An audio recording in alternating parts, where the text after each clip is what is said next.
Mississippi 5-7 last year, 1-7 SEC play. So they got some work cut out for them if they're going to compete in conference play this year. 3-8, the numbers 3 on the offensive side returners and 8 on the defense. Okay, so last year this team wound up having the number 1 passing game in the SEC. That's hard to believe, but actually they did, and that's why we kind of lean towards the over in that Memphis game with them last year or last week. But I that was one of the plays that I was kind of on and didn't catch. But I think you were on the Memphis side if I remember correctly, so that was a nice look by you, right? Did you have the Memphis W in that game? Well, I stayed off of that game, but I did make mention on the closing line that, I was liking Memphis. But that Memphis look strictly came from what we capped on the preview for Memphis on the Boss and the Sauce. That was all I knew. I really hadn't unveiled the Mississippi's offense, defense, nothing. So I was totally off of that game. But I see you and Drew Martin. Y'all like that game right there. Yeah. I kept tuned to it though. It wasn't what we thought it was gonna be. But, no, that wasn't my point. Yeah, Memphis definitely showed what they're working with though. Yeah, but to stay on point with Mississippi, they had the number 1 passing game, and they were like number 2 in yardage, and that didn't show up last week. And that's where you kind of put the cart ahead of the horse, like you say. Last year's last year, and this year's this year. They only have 3 returning starters on offense, so that was part of our. If we would have did our actual breakdown before I looked at the game and just sitting at the round table without really looking into the game in depth, I probably would have been off of that total for sure because of the fact that they only had a right guard coming back, a tackle, and then a running back. So everybody else is brand spanking new in this offensive scheme. Even though they were the number 1 pass game, they kind of lost all their players, right? So it's like you got a brand new apple cart when you're going shopping. You gotta stock the groceries before you can make the meal. So the meal now. The good thing about it, they got Rich Rodriguez, right? And you got a 3rd-year coach coming back, Rich Rodriguez on the offensive side. So you got, and you got a former head coach on the defensive side also as a coordinator. So you got a lot of nice looks there on the coaching, on the coaching scheme to kind of put these kids together. Well, they're going to need that because on the defensive side they were dead last too, so that would have been another good look on the Memphis game too. But dead last in the SEC in all the categories and very close to the bottom nationally in defense. With they rank like 121 in yards per game, 116 in rushing, 113 in scoring, and 111 in pass. So they got a lot of improvements to make on the defense. They bring in Mike McIntyre. That's the Colorado guy I meant to say. You should know about Colorado, right? Out in your neck of the woods. Yeah. So they bring in Mike McIntyre as a defensive coordinator. Now he does get 8 returners on the starter for the defense. He's got some seniors. They got the nose tackle, defensive end, outside linebacker, inside linebacker, and cornerback, all seniors. And they got safeties too. And they got depth at linebacker, so that's a good look for them there. And they're going to a 3-4 defense.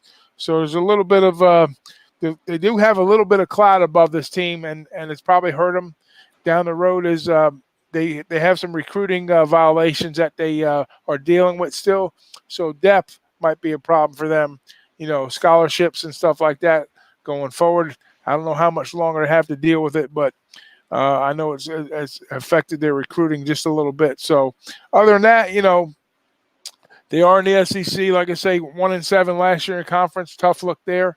What do you think about this team going forward? Well, this is another tell of the tape again where you got a team that last year they were high on offense. They played horrible on defense. They gave up 36 points a game on defense. They scored 33 points a game on offense. That's definitely a recipe for failure right there. But like you said, they brought in the new defensive coordinator. They brought in a couple new players. They returned a lot on defense. They also got this outside linebacker, Sam Williams, number 13. He's a junior college transfer right there. This team is something, again, you got to start looking at the biases of the line setters. and they're going to look at this team as a team that's going to give up a lot of points. And when you're looking at it, last week's game, the proof was in the pudding. They only gave up 15 points to this Memphis team that was really, really, really active and really getting after them. This Memphis team is going to be something nice coming into the season. But this Ole Miss defense showed up for the occasion. 15-10, I'll take that all day. Considering they were giving up as many points as they did last year to open up against a team like Memphis, who has a lot of good athletes, and slow them down like that, that's saying a lot. So, hey, word to my guy Noli Knows and the Dom himself, the under. Should be in play with Mississippi, at least for the first few games, once again, till the market gets adjusted. Now, they do play Arkansas next, Southeast Louisiana, they play Cal, and then September 28th, they play Alabama. So they should be upset after the loss. They should really get after Arkansas. And if they don't make it past Arkansas, Southeast Louisiana is a lock. And they should focus up, depending on how good Cal is this year. They may get that win against Cal right before Alabama, which would be the type of fuel that they'll need to have a shot at beating Alabama. Yeah.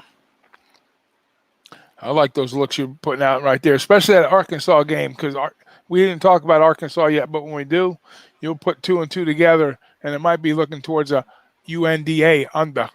Under. Let's take a look and see if I can't get no totals right now, but let me see if I can get a line. Arkansas, Mississippi next week.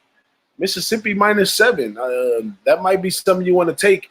It's not like they don't have no offense. They did have an offense, even though the quarterback position, they got a freshman over there.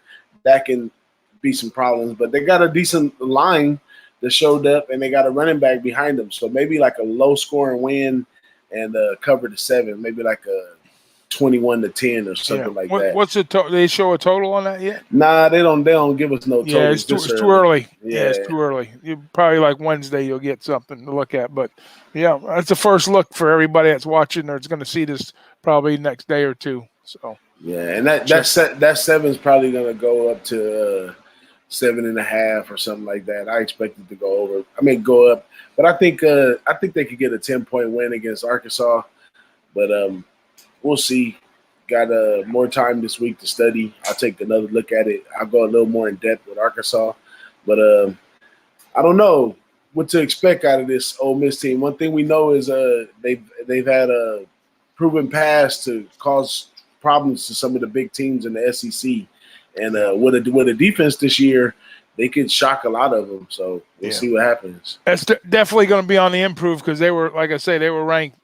They were ranked over 100, dead last in the SEC in defense. So, like you said, there might be some value there because the lines makers might look at that and say, hey, until they start early in the season, they'll adjust it out, though, once they get, 3-4 games under their belt. But they might be a good look against maybe some unders here, like you said. Yep.